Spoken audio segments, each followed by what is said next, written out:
the a program director at the Jewish Community Relations Council of New York, and our affinity groups have on food justice came out of the work of Interfaith United New York City, which is out of the JCRC in proud partnership with UJA Federation, where we're bringing together organizations throughout New York City, especially faith-based and interfaith organizations, at work making this our city better. And for our food justice affinity group, which you'll have a chance to hear a little bit more about and to be a part of, we are focusing on how we can address the food crisis that's in our city that has been around for a long time, but has been exacerbated by COVID.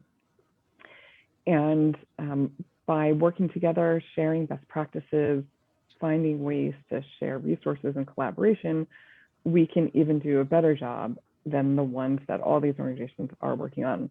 And so we have a really amazing panel of people who are doing direct service, who are doing advocacy, both faith-based and non-faith-based. So I'm going to keep my introduction extremely short because we have, like I said, a packed panel.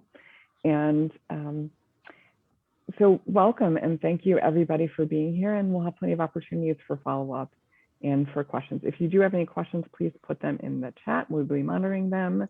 And if there are some, we will sometimes jump in, and sometimes at the end, we will have time for more questions. So please feel free to use the chat. You can chat with each other, connect with each other. And actually all the panelists and anyone else who would like to, if you want to include in your name, you can include your organization in your name. That will facilitate other connections between each other. Right, and now I'm going to turn it over to Rabbi Joe Potasnik, the Executive Vice President of the New York Board of Rabbis, who is our excellent moderator. Thank you, Joe, and Jen, please unspotlight me. Thank you, Rabbi Melinda Zelma. And before I talk about the subject of today, let me recommend to all of you an important article that appears in today's Newsday, and Rabbi Zelma is prominently featured. It's talking about the anniversary of what happened 78 years ago on the USS Dorchester. It's about 4 chaplains, and I think if you really want to know the true meaning of sacrifice and heroism, read that article today. So thank you, Rabbi Zelma, for your input there. And let me also say thank you to JCRC, Rabbis Michael Miller, Bob Kaplan, for their commitment to bringing communities closer to one another. And thank you all in the panel. We'll get to know you better as we go along. I remember a story years ago of a young girl who had a collection of dolls, and someone asked her, "What's your favorite one?" And she pointed to a doll that was very torn and tattered. And the person said, "Why do you like that one?" And she said, "If I didn't like this one, who else would?" So I say to all of you, we are most grateful for all that you do. Because I think to myself, if there weren't people like you doing this, who else would? So thank you so much. And Melinda, when you came up with the expression food justice, I think the message was that justice demands that every person have access to food. You shouldn't have to worry about where your next meal is coming from. So we have many challenges, and you certainly can help us navigate through the difficulties that people face. Let's begin by talking about identify who you are, your organization, and what's the mission of the organization you represent. Why don't we start with Jessica Chait? Good morning, everyone, and Rabbi Potasnik, that's a beautiful story, one I'm glad you shared. It's nice to be with all of you. Jessica Chait, I'm the Managing Director of Food Programs at Met Council. Met Council was founded over 40 years ago to really be a voice for the Jewish poor, and today we operate the largest kosher food bank in the country. Good. Mo Ravzi, someone else I've known for many, many years, does great work. Mohammed? Thank you, Rabbi. Thank you. So Mohammed Razvi, I'm with the Council of People's Organization, and we are probably the largest Muslim serving South Asian organization in Brooklyn. We started after 9/11, helping the Muslim community, and we've expanded to other communities. Largely right now we're one of the largest service provider for Uzbeks. and we run the largest Muslim, I guess, food bank in New York, not in New York, in Brooklyn that we're doing. We have 60 organizations that are working with us, and we've distributed about 17 million pounds of food since the pandemic. Great. Diana Nelson. Hi, good morning, everyone. My name is Diana Nelson. Thank you for having me. It's great to see everyone. I am from the Hope Center Development Corporation here in East New York. We have been in operation close to 30 years and making sure that food justice is served in our community. And so I love the partnership, being able to come together at the table to share our resources. And so it's great being here. Andrew Wanzalek. Hi, my name's Andy Wanzalek. I'm the director of the Brooklyn Relief Kitchen based at Old First Reformed Church in Park Slope. We were a group that got together during Hurricane Sandy, and we served the community for about 9 months following Hurricane Sandy. Right now, we got back together to face the current food crisis. We got the band back together for some of the people that did that so many years ago. And currently we're serving about 1,500 meals per week. We work with CHIPS, Camp Friendship, the Workers' Justice Project, the Caribbean Women's Health Association. We just began working with the West Indian American Day Carnival Association. And we help facilitate getting produce boxes and pantry boxes, as well as hot meals to all those different groups. Andy, thanks for also referencing Hurricane Sandy. I think of that very difficult time. And frankly, if it weren't for the volunteers who reached out to so many people who felt disconnected from community, I don't think we would have got through it in the way we did. Shana Wertheimer. Hi, good morning, everybody, and thanks for having me. I work at UJA Federation, and I'm a planning manager in the caring department, which oversees UJA's grant making for anti-poverty and social service work. UJA is a philanthropic organization that supports the Jewish community, anywhere from summer camps and Jewish life to anti-poverty measures throughout New York City, Westchester, and Long Island, but have a real emphasis and strong partnerships in the Brooklyn community. And as a Brooklyn woman myself, I'm so happy to be here with all of you discussing this important topic. Joel Berg, and Joel was on our first panel when we spoke about the great work being done in the borough of Queens. And I think you could go to all the different boroughs and so many other places outside of New York and hear some stories of people committed to food justice. Joel?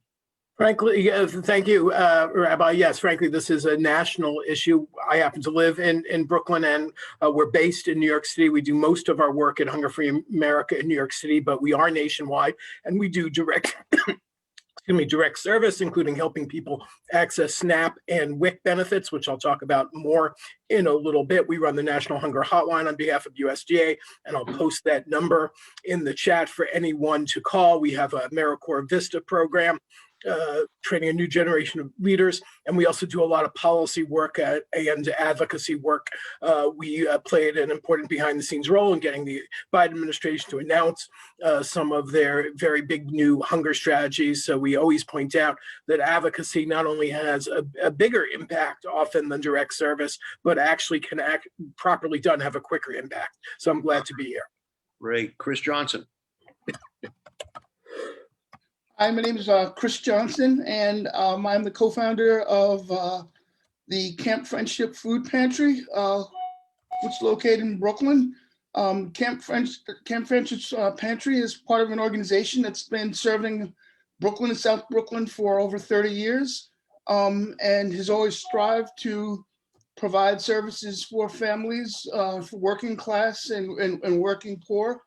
And this really fit into our mission as we looked at our community and looked at organizations like CHIPS and organizations in Sunset Park who were providing a safety net around food insecurity issues that were having a really, really difficult times. And we were seeing longer lines and strain in their services. And so in June, we started a food pantry, and our goal was to try to bring assistance to people who were having a difficult time finding it in our community and the surrounding communities, and to look at particular groups that were really struggling. And so a great example of that were seniors. And so we partnered with an organization, Heights and Hills, that works with senior citizens. And one of the big things that we're really proud of in the work that we've been doing is providing food services to seniors who are homebound. Chris, I'm glad you used the word partner, because I think we've all come to learn in our respective enclaves that we're not going to address the problem in a maximal way unless we work together. One doesn't make a team, and all of us working together, I think, can make an important impact. Liliana and Jillian, I saved you two for last because you're both teens and you're both volunteers. So talk about, some of the work that you do. Jillian? Good morning. My name is Jillian Wood, and I'm a teen, and I help volunteer at Brooklyn Relief Kitchen and at Camp Friendship. When I'm working at Brooklyn Relief Kitchen, I'm helping with the distribution of hot food and getting pantry and produce bags ready to work with other organizations to give back to the people. At Camp Friendship, I was able to work directly, seeing the people and handing the food out while also preparing pantry and produce bags. And last but not least, Liliana. Hey guys, my name is Liliana Heatherman, and I am here representing the Camp Friendship Food Pantry. I'm a senior at Millennium Brooklyn High School in Park Slope, soon to be a freshman at Smith College this coming fall. I started volunteering at Camp Friendship as a delivery driver in June, dropping off food to homebound residents, but I wanted to get involved more. And that's when I started coming into our location on 8th Street and 6th Avenue to help put together food bags, hand them out, and help out in whatever ways I could. And I know you guys talked to or heard Chris Johnson speak, who's also here with us on this panel, but he started the pantry, and now we distribute food weekly to hundreds of recipients waiting in line, as well as deliver it to around 60 on Saturdays and Tuesdays. As of right now, I mainly help out with dispatching or the delivery side of Camp Friendship, which involves making phone calls, organizing information on Google Sheets, and putting together actual food bags for recipients. And throughout the last handful of months, Camp Friendship has grown tremendously and become such an amazing place for people to come together and support one another during this challenging time. It's a community that I'm so lucky to be a part of, and I'm really excited to be joining you guys in this discussion today. Thank you for having me. Thank you. Jessica, Chait, and I were speaking last night, and Jessica, when you told me about some of the other work you do, I realized that if you want something done, go to a busy person, because somehow people who are so busy always have time for something else. Somehow they're able to manage their schedules so they can do a lot of great work. Joel, can you bring us up to date as to eligibility requirements? There's a SNAP program people hear about. Talk about some of those particulars so people understand what they're facing and what they could possibly obtain. Great. I believe I just shared my screen. Do you see it? Yep. Okay, great. The good news is the safety net programs, are really the most impactful way to, significantly reduce hunger in America and in New York. Just two statistics. In just December alone, the SNAP program alone, what used to be called the food stamps program alone, spent $310 million in New York City, $310 million. The average SNAP benefit was about $320 per family per meal. And so you guys know, if we're lucky, you'll hand out a pantry bag that gives out, maybe, 20 or 40 or $50 worth of food. Maybe you can come once or twice a month if you're lucky, and the SNAP program dwarfs that. Its eligibility is dependent on household size, income, household expenses, and immigration. There are limits on undocumented immigrants getting benefits. Even some legal immigrants have a time limit before you can start getting it after entering the country, although undocumented families with children who were born here, the children are U.S. citizens based on the Constitution, and even undocumented parents could get the SNAP benefits for their kids. There's a false perception that you have to be entirely destitute to get SNAP, which isn't true. We have here that a family with a lot of kids can get SNAP even if they're making in the 30,000s or so. So you should really work with groups like ours. You can, if you don't do pre-screenings yourself, we can help you set them up, or you can call our National Hunger Hotline, anyone, to find out possibly where they're eligible. The stimulus legislation passed last fall, pushed successfully by the Democrats, increases SNAP by 15%. It also excludes certain unemployment benefits from consideration, and the Biden administration's taken other steps to increase SNAP administratively. So even if it's still a hassle to apply for some, the money is bigger than ever. The other key program is the WIC program for women's, infants, and children. This is for pregnant women, children under 5 who are breastfeeding or postpartum, or as I said, children up to age of 5. Very key. There are no immigration requirements in WICs whatsoever in New York State, so even undocumented immigrants can get WIC. And you see the income guidelines are even bigger for the WIC program. A family of 5 could make up to $56,000 a year and get WIC. And these provide nutritional supplements to support what you're getting with SNAP or what you're getting with the family diet.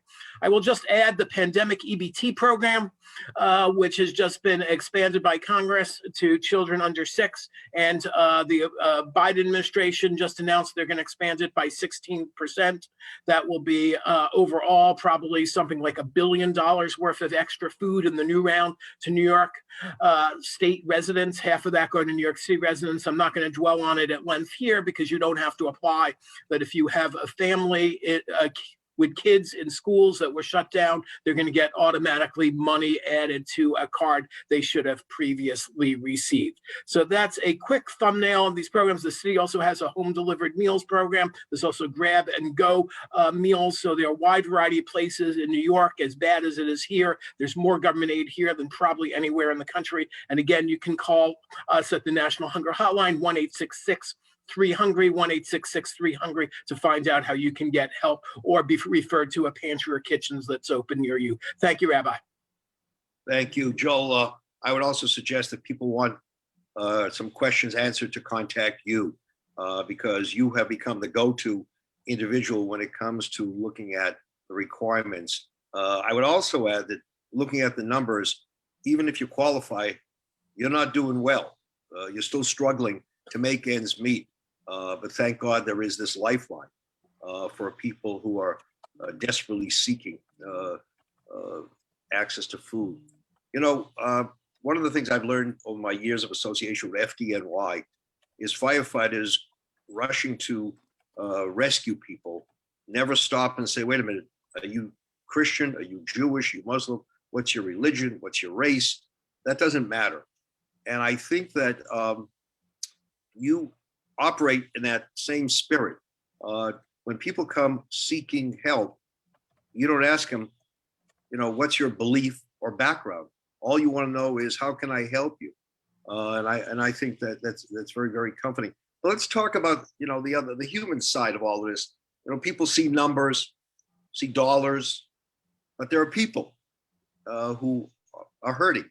Can you tell us some moving story, some, you know, something that had an impact upon you? Because you don't just give out food, you also talk to people, you engage people. Just talk about some of those stories. Jessica, I'd like you to, you know, mention, you know, the Holocaust survivor program that you have. Yeah, thank you. So actually, just to pick up even on your comment about, you know, one, running into the burning building, I want to acknowledge everyone on this call and my team who didn't waste and didn't even pause when we thought about how we needed to respond to this crisis. And in the moments before, you know, in the time before we knew about social distancing and mask wearing and hand sanitizer, our teams went in every single day to make sure that we could supply food pantries across the city. And not only did we do that, but we actually tripled the amount of support we were able to provide New Yorkers in need. And I'm sure everyone on this call could say the same about their staff and themselves, frankly.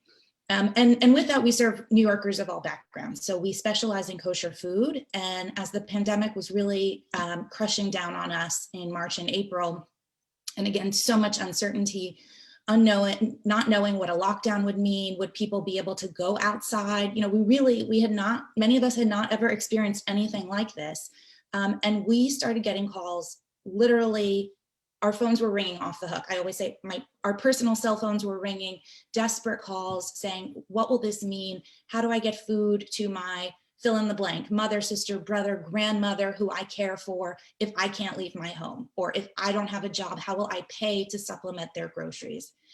And while we did all we could to make sure that our pantries were well stocked to be able to support them, and we did do a little bit of home delivery, and thankfully the city actually stepped up. Joel mentioned it with Grab and Go and Get Food NYC, which is a wonderful program if you're not yet familiar with it. But what we were most concerned about in that moment was actually our Holocaust survivors, our most frail, our most vulnerable, individuals who we had long worked with, provided important service and socialization to, who frankly have already experienced tremendous trauma around food insecurity. And we knew we had to do something. And the calls were challenging, right? These calls, knowing we had to do something, but not knowing yet what we could do. People really expressing all kinds of, not just the immediate, where am I going to get my food? But as I mentioned, these really, like this deep trauma associated with food. And so thankfully we were able to quickly scale up. First, initially in partnership with Uber, who donated 500 rides a week to us. We are now working with Arrow and deliver to 2,500 homebound Holocaust survivors, primarily in what we were viewing as the red zones, these areas of hot pockets of COVID.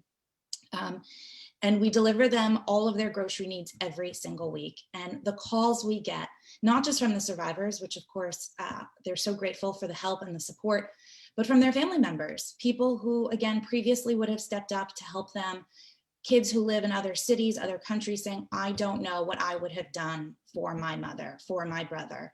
That you were there is a lifesaver. And it's been a beautiful program. And we're so grateful New York Board of Rabbis has helped us continue this program, as has UJA Federation, completely philanthropically supported, and we're so delighted to be able to do it. Thank you. Thank you. Somebody else just jump in. So I don't have to call you by name. Just tell us, the human side here, some of the people you're meeting. Or I won't call upon you. Mo, go ahead.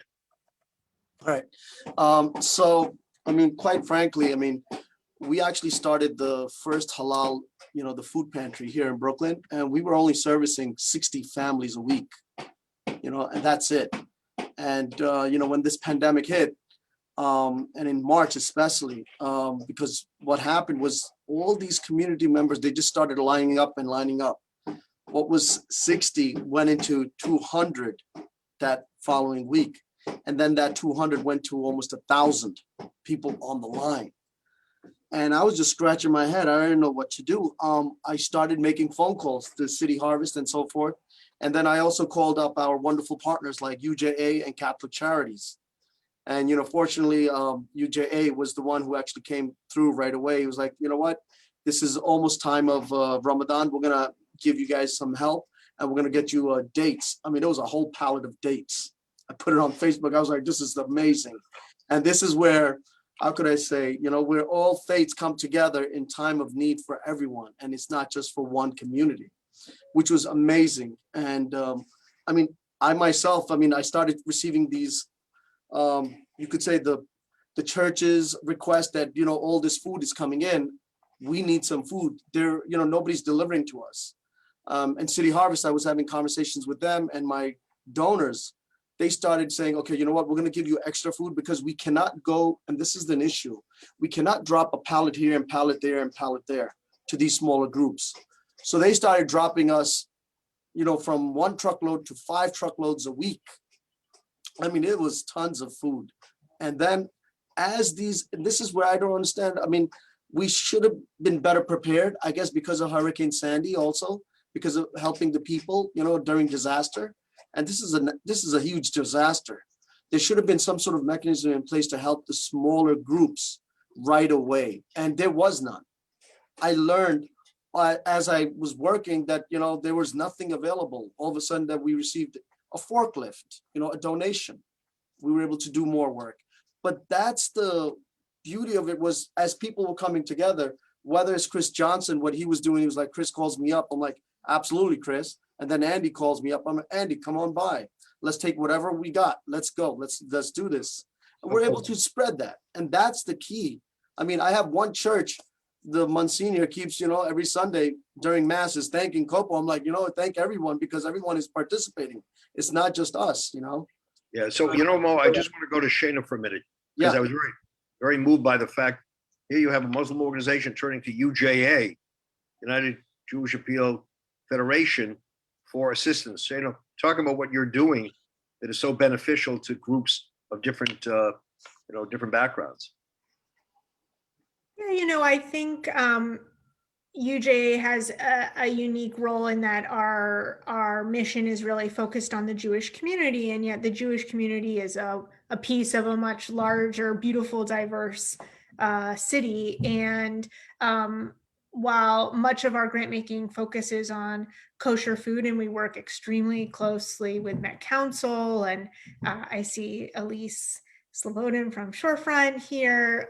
We have a whole network of pantries that focus on kosher food. I think the recognition that some people may require special food for their religious observance, and halal food fits right into that. And so I think knowing that food nourishes your body and it nourishes your soul, we can be good partners in that. And I think we were so delighted that we could partner with Copo at that time. And like I said, we partner closely with Met Council to get food out to the city, particularly kosher food, to a variety of food pantries. And one of the things that we've really put a lot of energy into over the last several years is the establishment of a digital food pantry system so that clients can order from their cell phone or from their computer, almost like a fresh direct, and not have to wait in line, but schedule a time to pick up their food, recognizing that there should be dignity and respect in that process as well. My daughter's on a panel. No, it's okay. We need you. There's some people need to mute. Yeah, we have a proud mother on the phone. Could you please mute? Actually, Jen, will you just mute everybody and then unmute Shana and Joe? No, I'm not. No. Stop. I'm not on mute. I didn't know that. All right. Everybody's muted except one is speaking. And of course, I urge people on all of these Zoom calls, do not stand up. Just remain in your seats. Just don't stand. We beg you. Shana, you want to finish up because I want to go back to the other panelists. Absolutely. I just want to say this idea that both people need food and they should be receiving it in a way that is efficient and effective and dignified is something I think that UJA puts a lot of thought into, and have invested in a digital system that will hopefully does that for many of our clients. That's great. That's why, we say love your neighbor. It doesn't say love only your Jewish neighbor, your Christian neighbor. Love your neighbor, whoever that neighbor may be. And I think, Shana, what you're saying reflects that thinking. Let me refine the question. Just, can you focus on a moving story, something that you encountered that really had an impact on your thinking? Diane, you want to go next? And Andrew? Yes. Hi, everyone. I think for me, during this pandemic, the seniors, when March, April, May hit, we literally panicked. How could we reach our seniors? Because they had no way of coming out. And of course, they were very vulnerable. So we had to set up an in-house delivery system by way of asking our younger drivers to literally deliver food. And then we were blessed with a program through United Way, whereby we were able to now increase that, the number of packages. So routinely now we're sending out delivery drivers to over 150 of our seniors who are not able to come. But I also say that volunteers really rock, because we also lost a lot of our older individuals who would normally, volunteer at our soup kitchen and pantry. And imagine, as Mohammed said, that the lines were stretching and we were panicking. How are we going to meet the needs of these individuals? And so we had to partner with City Harvest and other places to get volunteers to come in. So I think, the collaboration in seeking out, and especially the most vulnerable people in our community, the seniors, they were the ones that, it really affected in East New York. Right.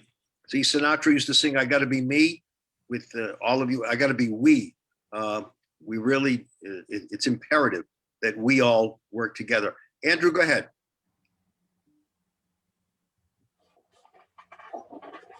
When we started the Brooklyn Relief Kitchen, we were primarily began feeding hot meals to Chips in Park Slope as their kitchen was closed. And then we slowly started growing to other groups. And one of the groups that we started feeding was St. Mark's Church, United Methodist Church on Beverly Road in Flatbush. And we started bringing them some hot meals and maybe 100 boxes a week. And that quickly grew. And soon it grew to almost 500 people getting in line. And we would see people lined up around the block when we'd show up around 10 o'clock with our food and produce boxes. But since I lived in the neighborhood, I would start noticing in the morning when I came to the relief kitchen around 5:30 in the morning, people had already tied their bags to the fence around the church at 6 in the morning. There were already 100 bags, Wow. Already in place, holding their spot for when they came back around 9 or 10. And that was kind of moving and devastating at the same time, realizing that these people are getting up so early to then wait in line further to get, $30 worth of food. And that would kind of hit hard, realizing how desperate these people are and how important it is that we continue to do the work that we're doing. Yeah. Diana, you said that volunteers rock. So Yeah. we have two with us today.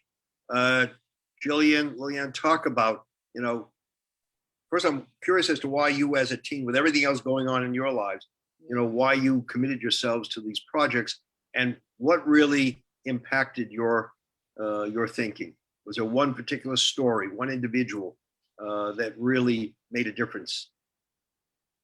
Yeah, Liliana? first. Either one. All right, so as a high school student, my life changed drastically, having to switch from going into school every single day to taking school remotely. Because of that, I only had each class once a week and I had a lot of extra time. So I figured, why not do something with my time in order to help my community? I was able to see on the street, tons of homeless people, more than usual, asking me for money, asking me for food. And my mom and I started volunteering for Camp Friendship as, delivery drivers. And I remember, after that, I got involved with dispatching and I received one phone call from this woman. In order to respect her privacy, I'll call her Lucy, but she basically called me to tell me that she hadn't left her house since March. And Miss Nelson was touching on this a little bit. It's horrible. We have all these senior citizens who aren't even able to leave their homes. How are they supposed to get their groceries? And that really impacted me because, it showed me how much these individuals rely on our services, especially our delivery services. And I know that there are more people that are locked up in their homes. We're not able to help everyone, which is why I think that it's really important for us to start thinking about how we can expand our delivery efforts in order to reach, a wider array of recipients. And that's definitely a story that touched me. And I'm still friends with her to this day. We have conversations every week. I know she likes peanut butter in her bag every Saturday. That's her favorite food. And it's, these connections with individuals like her that make it worth it for me. And I'm excited to continue in the future helping more people. And also when you're talking to someone, not just handing someone food, you're preserving that person's dignity. You're treating that person as an individual who matters, who counts. Because, when you have to stand in line waiting for food, you feel that your humanity has been diminished. So the fact that you reach out to someone and treat someone as an equal, that to me is very, very meaningful, very moving. Jillian.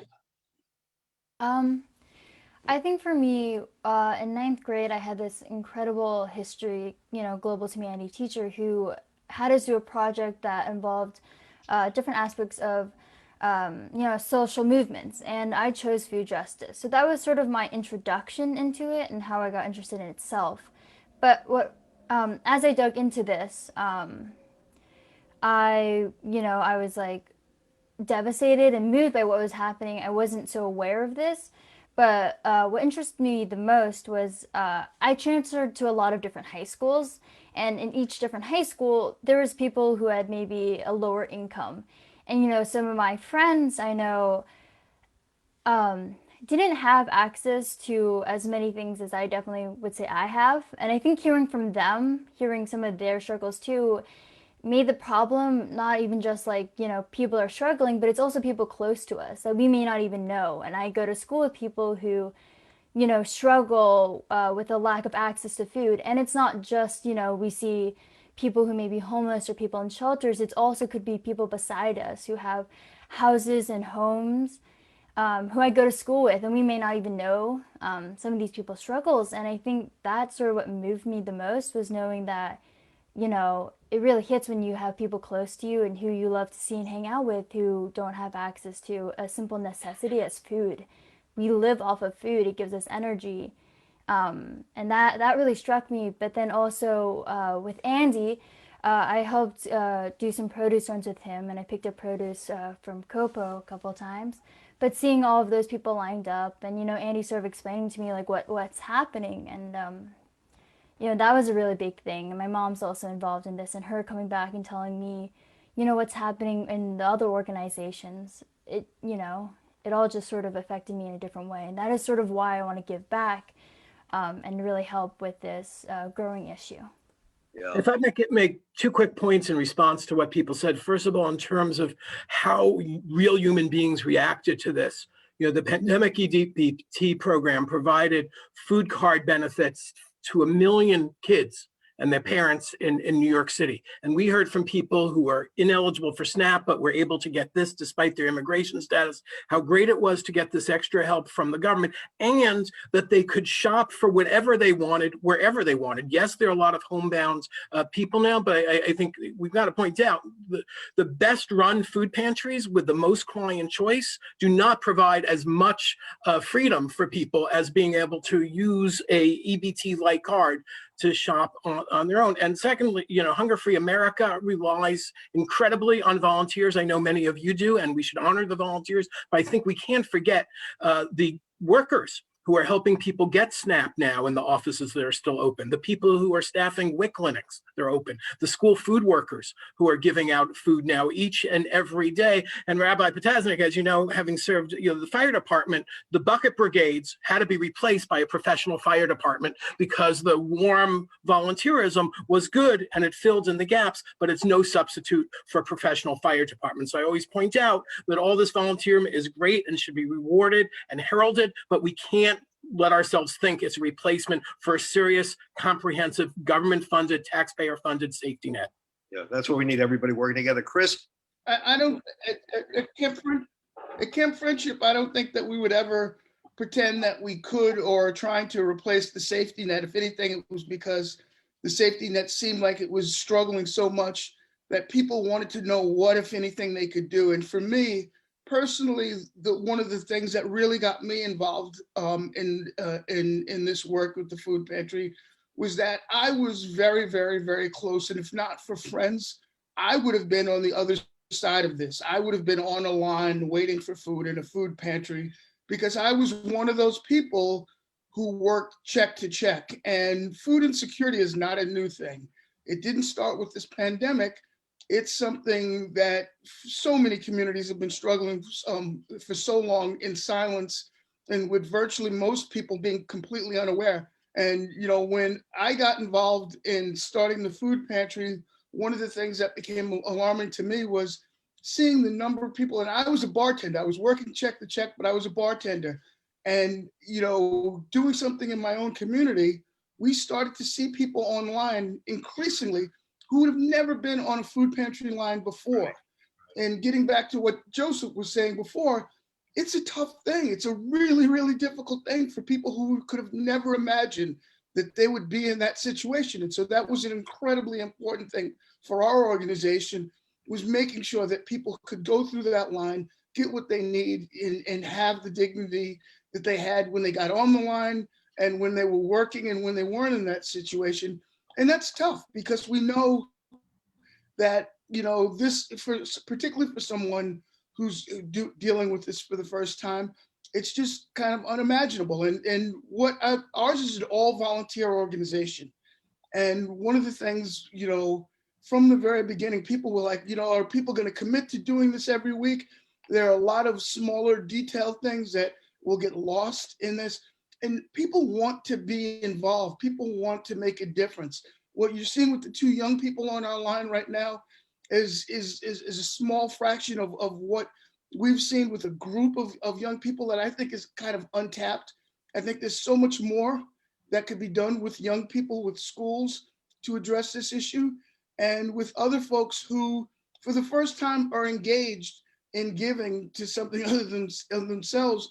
And it's been kind of magical. We've been able to turn to organizations like COPO, and we've been able to turn to organizations like the Brooklyn Relief Kitchen all over Brooklyn to fill in the gaps that keep popping up, because people want to help each other. People want to find ways to address the needs that they are finding more and more every day. In our program, Lillian, through the stories she was hearing on the line, we started a coat drive, and we've done stuff around toy drives. And there have been other issues that we've certainly tried to address, from listening to the stories of the people on our lines, at the same time trying to, once again, stay respectful. So people will ask us, who are the people on your lines? Where do they come from? And for so many of us, we've tried to connect with folks, but at the same time, give people their privacy, because we knew that being on this line was so difficult for so many people. And that's something that you've got to weigh constantly in the giving people their privacy and giving them their respect, but wanting to gather information so that you could hopefully be more effective in giving people what they need.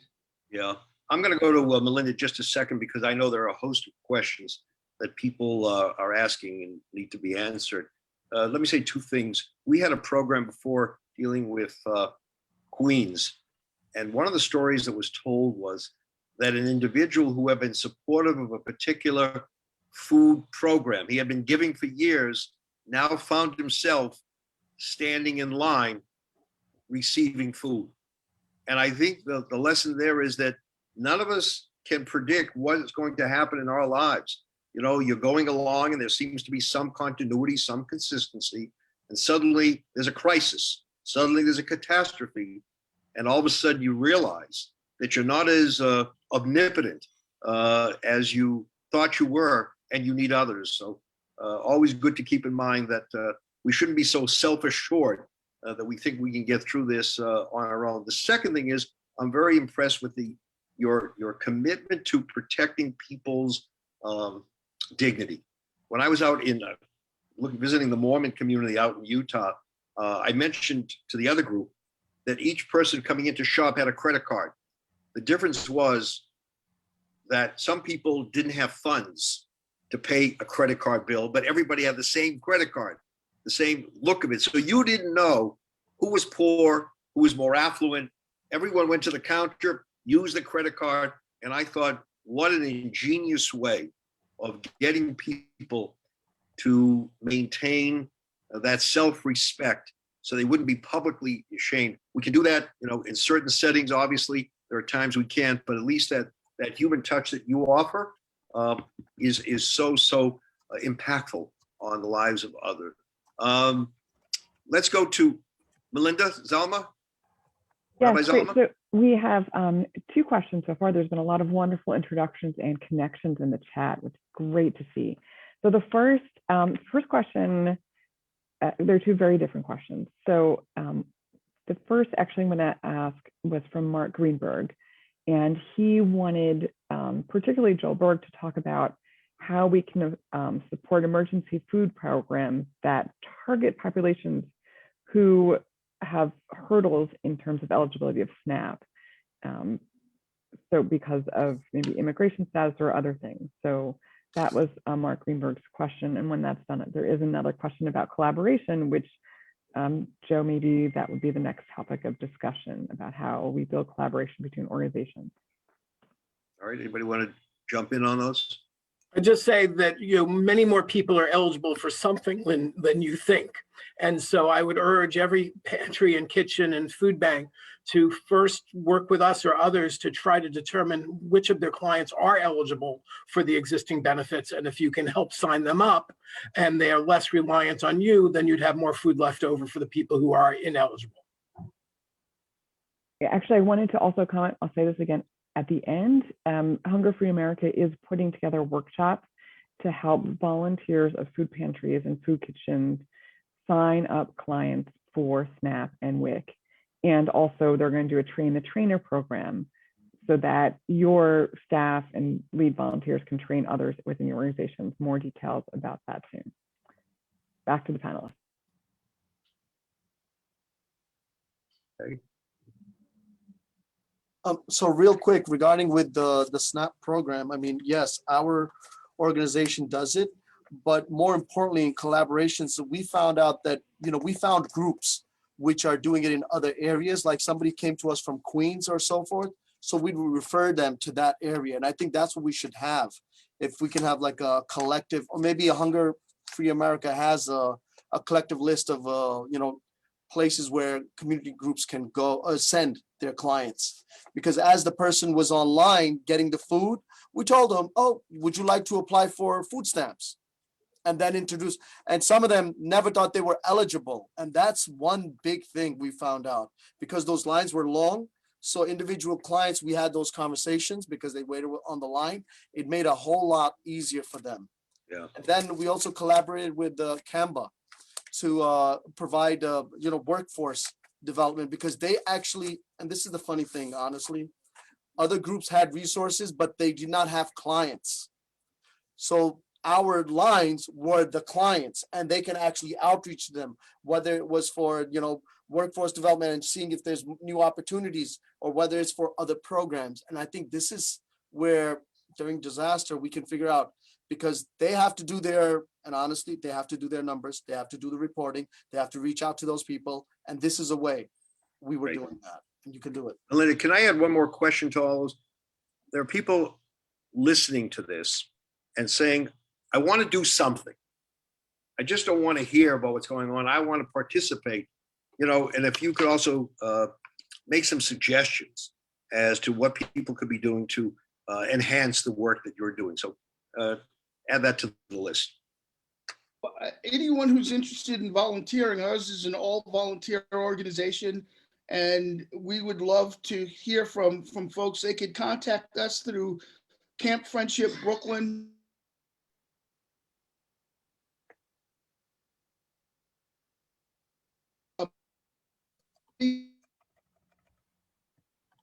Chris, you're breaking the community up. refrigerators, which have been, I said there are the community refrigerators that are all over Brooklyn and Queens, that are very positive places for people to drop food. I think that one of the things that to be very helpful is that most of the organizations that are working on this issue, are looking to support each other. And so we created a map from the very early days that we hoped would be not only helpful for people who are waiting on our lines, so that they could become more aware of the different food pantries that were all over our general area and in Brooklyn, but not only that, but what these food pantries would offer. If you were going to a place, whether they would have fresh fruit and vegetables, whether they would have hot meals, or what they were offering and what days they were doing it, because people on our lines are dealing with a host of different issues, whether it's childcare issues, or whether it's looking for work, or whether it's dealing with any number of things. And so knowing that they don't have to come to us on a Tuesday or a Saturday, but that there's another group that'll be offering something different days of the week, I think is really valuable. I think that the work that Melinda's doing is an important step towards people being able to share best practices, being able to share resources. And that's something that's been great for us also. You know, when we were having difficulty finding fresh fruit and vegetables, being able to go to a group like Copo and having Mo tell us when they could provide it for us was great. But Mo was also great because he would say, I don't have anything this week, but you might want to contact this group out in East New York, the Brooklyn Packers. And that's been the one thing that's been wonderful about this, is that all of these small groups that are popping up want to share their resources and want to figure out how they can support each other. And whether supporting each other is at the end of the day, realizing I've got food left over, we don't want it to go to waste. Who are the groups that we know will use it now, or there's only so many days we're able to do things, and people are going to need help on other days of the week. How do we share those resources? And that's what I've been most excited about. Hearing about the work that Bob and Melinda are talking about doing, is that we can figure out ways to share best practices. There are things that have been difficult that we feel like we're kind of banging our head against the wall, and the solutions to a lot of those things, I think, will be around this room. There will be people here who know the answers to that some of us, particularly some of us who are new to this game, would really benefit from. Can I jump over to Lily and Jillian? You know, there are many teenagers out there who I think are looking for something constructive in their lives. Make some suggestions here. I'd say that time would be amazing if people could come and volunteer at different organizations, maybe some that are closer to you, or, you know, come to Brooklyn Relief Kitchen or Camp Friendship. But also, if you aren't able to donate time, or if you can't donate money, things that help would be if you have the ability to make hot food. You know, that really comes in handy if you were to bring it to Chips. Also, we accept baked goods or baby formula, baby clothing, anything that helps, you know, women who are pregnant. You know, donating supplies also does a lot. Donating non-perishables is great. And, you know, even speaking out, posting about it, and advocating for this does so much, because it's not only about the work that, you know, volunteers put into it and that these organizations are doing, it's also speaking about it. And really bringing more attention to this issue. So if time, money, you know, supplies isn't available, take a second to post or take a second to really speak about this issue, and that in itself is helping, you know, these smaller organizations maybe be able to keep doing what they're doing right now. Lily, you want to add to that? Yeah, she basically touched on like all of the things that came to my head, but I initially thought of three things, you know, time, making food, and spreading information. Nowadays, the way that teenagers connect with one another is by posting on Instagram or posting on Facebook or whatever.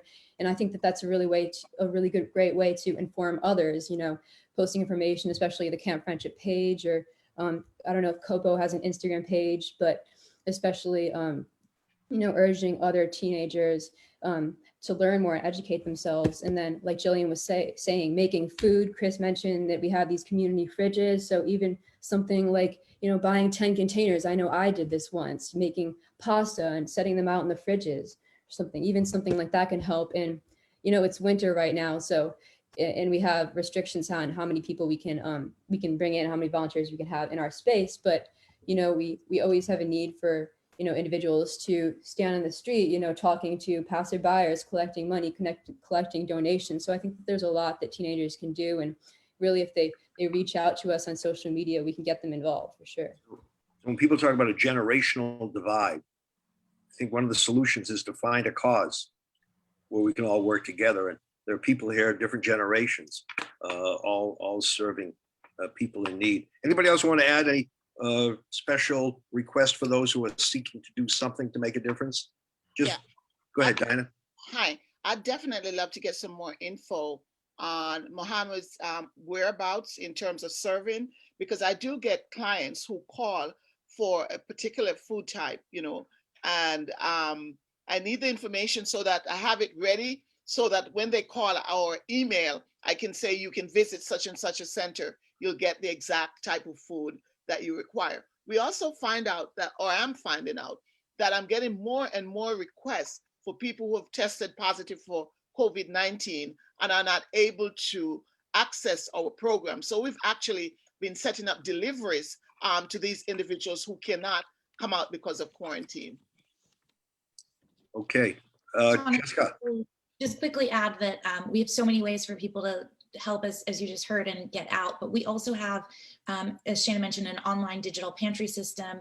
And we do have seniors who can access that, but may need a little assurance or assistance. And so we can phone bank and call those folks and help them place orders online.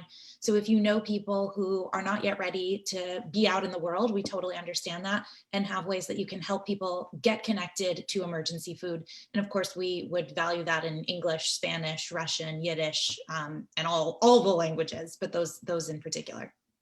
All right. Anybody else? I think Shauna.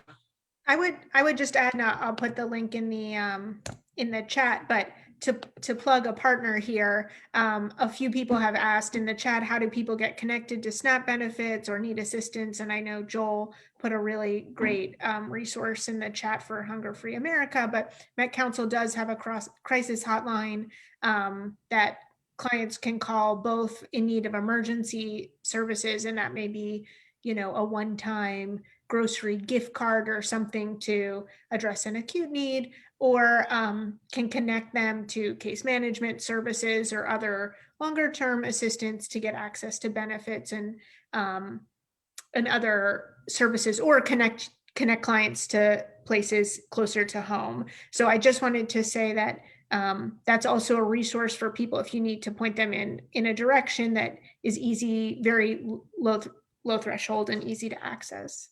Can I also volunteer rabbis or clergy of different denominations in your areas? Turn to them. One of the things we learned through COVID is we can't wait for people to walk into a building. We have a traveling sanctuary, a sanctuary in the clouds. So feel free to, because I know there are many clergy who have congregants who also are looking to make a difference. So don't overlook the clergy. Anybody else want to add anything to what's been said? I just add you can volunteer if you can afford to donate, but also advocate. And I just put in the chat how people can do that. There are key bills pending before Congress that will dwarf all of our collective efforts if they are passed. I just wanted to mention real quickly, one of the difficulties with COVID-19 and volunteering is we can't have as many people in our facility as we did during Hurricane Sandy, for instance. So the number of volunteers we have in our space is always limited each day. So everyone can remain socially distanced and, keep safe practices. So we have asked people to do remote food drives. Girl Scout troops, schools, other community organizations have done virtual food drives. The month of January was a little rough because the Farms of Families boxes didn't happen that month. So we had used some of our old resources and some of the new food coming in through those food drives to fill the gap during that downtime. So that's just another thing people can do, because it is difficult now getting together and volunteering because of this. All right. Melinda, do you have any other questions you want raised? Yes, we did want to talk more about collaboration. I know that Chris and Andrew have been working together in their neighborhood, bringing together organizations, and we heard about Mo and Shana, how UJA and COPO work together. I'd love to hear more about how you got started on that. Actually, I had a question come in before the panel even started about just that. And from Reverend Patricia Malcolm, she asked, how can houses of worship start their own food pantries? And I suggested that collaboration, finding out what is going on in your neighborhood is important. So I would love to hear from the panelists who have been collaborating with other organizations, other houses of worship within their neighborhoods, and even further. Melinda, as you're speaking, I'm thinking that was the motivation for Interfaith United. Yes, exactly. Right, to get other faith communities not to operate independently, but to be interdependent, and I think we've come a long way there. People want to talk about collaboration. Before we do that, I'm going to put a plug in for our Food Justice Affinity group, which will be coalescing open to any organization, any person who is at work and who on this very important issue. We'll come together for more of these discussions and more targeted and opportunities to share best practices, share resources, collaborate with each other. So everybody who has people marked on their registration form that they would like more information about it, they will get that. You can put, there'll be other opportunities also to become a part of that, and we'll let you know. But then I'm going to turn it back over to the panelists now. Can I just say, I'd strongly urge you, unless you're absolutely convinced there are no other agencies at all in your neighborhood, not to start a new food program. There are between 800 to 1,000 in New York City now. The vast majority of under-resourced, the vast majority of sources for food and money for the existing programs are not entitlement funding, unlike SNAP, which does expand. These do not expand.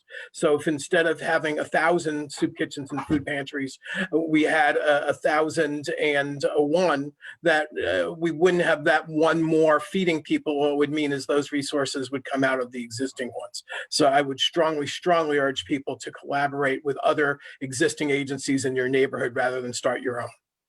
I think I want to agree with Joel on that, because a lot of, in terms of United Way, Food Bank, and City Harvest, they're really not adding any more groups to their roster, because, you have to be within a certain mileage in terms. So I can't start a food bank next door because we're too close. So like Joel said, we need to collaborate. One of the things that I've been trying to do as well, understanding food justice in East New York, is to collaborate rather with schools, their parent-teacher council. So any parent who needs food, etc., can access our program so that we're able to deliver food into that neighborhood. So collaboration is important, not only among our group, but also, the schools in providing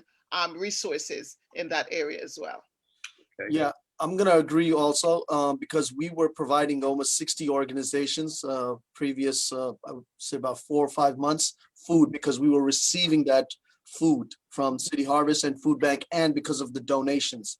I mean, whenever the trucks don't come, I gotta spend $15,000 from our raised funds just to provide food for that week. So my suggestion is, similar, exactly what Joel and Diana are saying. But the thing is, sometimes certain areas, just like in East New York, there is none. Then I would suggest for that group to either contact one of the larger groups, like whether it's Met Council or our organization or UJA, to see if there's a larger group they could pick up. But if they don't have the volunteers, I mean, look, it takes 50 volunteers a week for us to provide the service that we do. It is not easy. God bless the volunteers. And it reminded me, my youngest volunteer, he's actually like 7 years old. And I actually got him, all in the New York, in the CNN. But that was the key that I loved about my volunteer, He was the youngest kid, and he was just like, I just want to help people. I know you're helping us, but we want to give back. But coming back, and also with the collaborations, there's a wonderful guy here. He should be here from JCRC, Rabbi Bob Kaplan.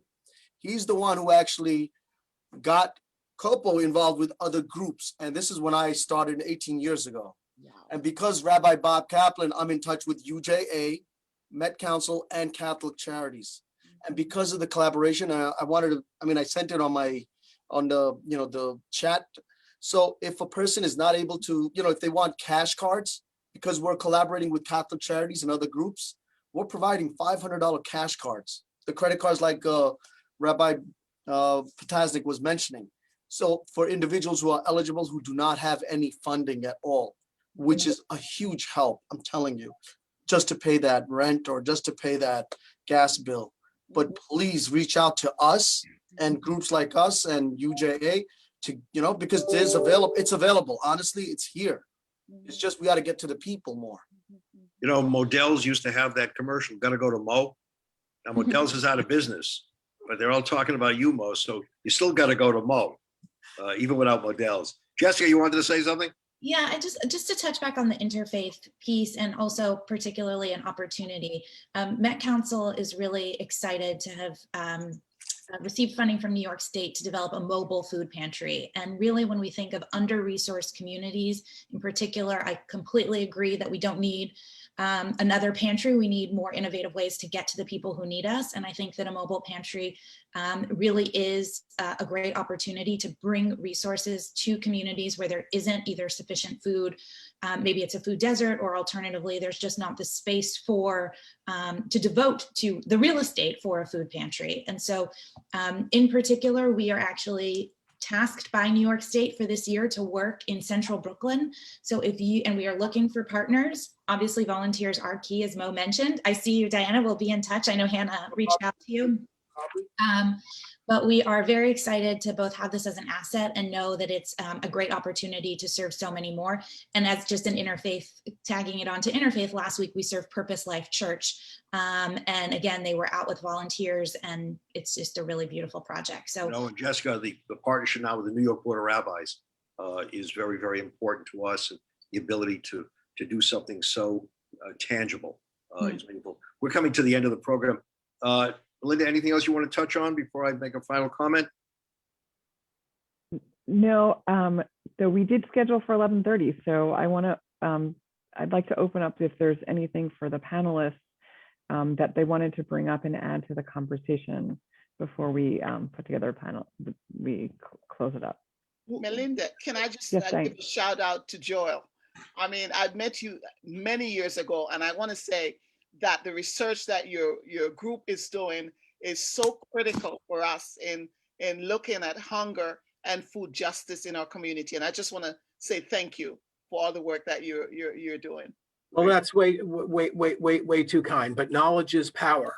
And I think our collective ability to educate elected officials, some of you were on a call we had with Senator Schumer a few weeks ago. He's now one of the most powerful people in Washington. He was always good on these issues, but the fact that we've been able to provide his staff concrete things to say to his colleagues in West Virginia, hey, look, this is a problem in New York, and West Virginia, just hypothetically, I'm focusing on West Virginia, has been really helpful. And we thank all the agencies that have provided us the data. So thank you. Okay. Anyone else want to add anything? Yeah, I just wanted to say that, collaborations can go in a number of different ways. And for our group from the beginning, whether it's reaching out to the local Prosper Park YMCA or the YWCA, or reaching out to small businesses when we were, trying to figure out how to collect food for our pantry, our canned goods and stuff like that. We reached out to local businesses throughout South Brooklyn, restaurants and bars, and decorated boxes. And almost all of them that we went to, most of them were willing to host this because most people want to figure out how they can contribute to helping in their community. And other restaurants were willing to work with us on getting hot meals to us. And I know that CHIPS, an organization that Andy and Jillian have mentioned a couple of times, were able to get food donations from many bars and restaurants throughout South Brooklyn, because it's something that people wanted to make a difference in doing things. And again, I understand why people saying we shouldn't start new groups, because there's so many under-resourced larger groups that are already in existence. But I look at our group and people were like, you're in Park Slope. Why does a community like Park Slope need a food pantry? And the reality is that our line wraps around the corner every week of people who wait online when it's 95 degrees out, when the rain is coming down so hard that it's coming sideways, and now when it's freezing. And that's because there's need in our community, but more importantly, there are people in surrounding communities, whether it's the Gowanus houses or the Red Hook houses or the Sunset Park or other communities where it's just there aren't enough resources in those neighborhoods, and people are willing to travel to find food because food insecurity is such a significant issue right now.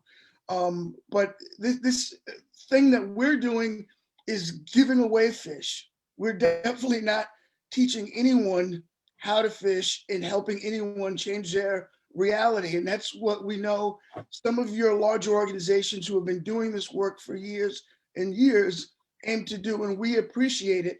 And so helping us be able to move in that direction, I think is something that many of our smaller organizations would really appreciate.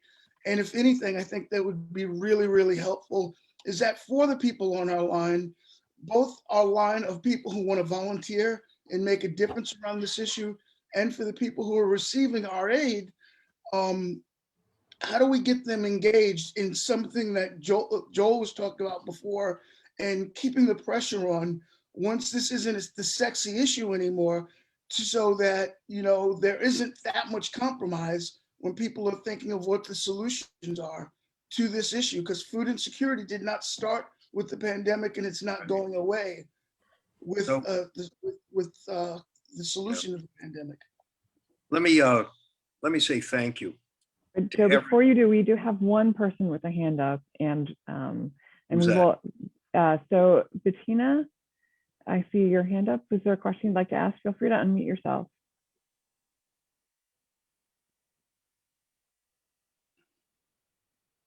Okay, I guess, or you can put it, if you had a question, you can put it in the chat. Sorry We'll be if sure. I had my hand. Sorry if I had my hand up. There's a lot of organizations. I don't know of any Islamic sources of halal food. I haven't seen any. I mean, so you say that we shouldn't start our own organizations, but I don't know of any organizations that offer halal food. I know Everybody Eats was started by some Muslim young people, but I don't know if they offer halal meat. If anybody could give me some feedback on that. Gotta go to Mo. So Assalamu alaikum. So yeah, we provide halal food pantry. We were providing almost 60 organizations, and I mean, actually I got 10 pallets of food coming in today. And then we sorted out, you know, what's halal and what's not to make sure it's halal. All right, so please be in touch with us. I left my information on the group chat, and yeah, absolutely. Yeah, we provide halal. All right. Thank you so much. Thank you. Let me again say thank you to all of you participants, the panelists. This has been an outstanding presentation. Anytime you can keep people on a Zoom call longer than an hour means you're doing something very, very important and interesting. And Melinda, thank you. And I know that Interfaith United, you and Bob Kaplan are going to meet and look at next steps as a result of this presentation. Finally, let me tell you that, you know, houses of worship generally have windows. That's a tradition. And the reason for the windows is what we say on the inside, we got to see on the outside. Yep. So we all speak of justice inside, and thankfully, because of your efforts, we see food justice outside. So let's continue to do the work and bring this hope and honor to people who depend on us. Thank you so much. And thank you, Joe, and everybody on the panel. This is amazing. Please keep your eye out for an email. You'll have all the information about all the panelists and their organizations, follow up, ways to get involved with our Affinity Food Justice Group. Please fill out our feedback form. And if you're not from Brooklyn and would like to have a food justice forum in your borough, please be in touch with us. We are forming throughout the boroughs. Thank you very much, everybody. Brooklyn, all roads lead to Brooklyn. You see that? All good things about Brooklyn. Thank you. Bye-bye. Bye-bye. Bye. Bye, everybody.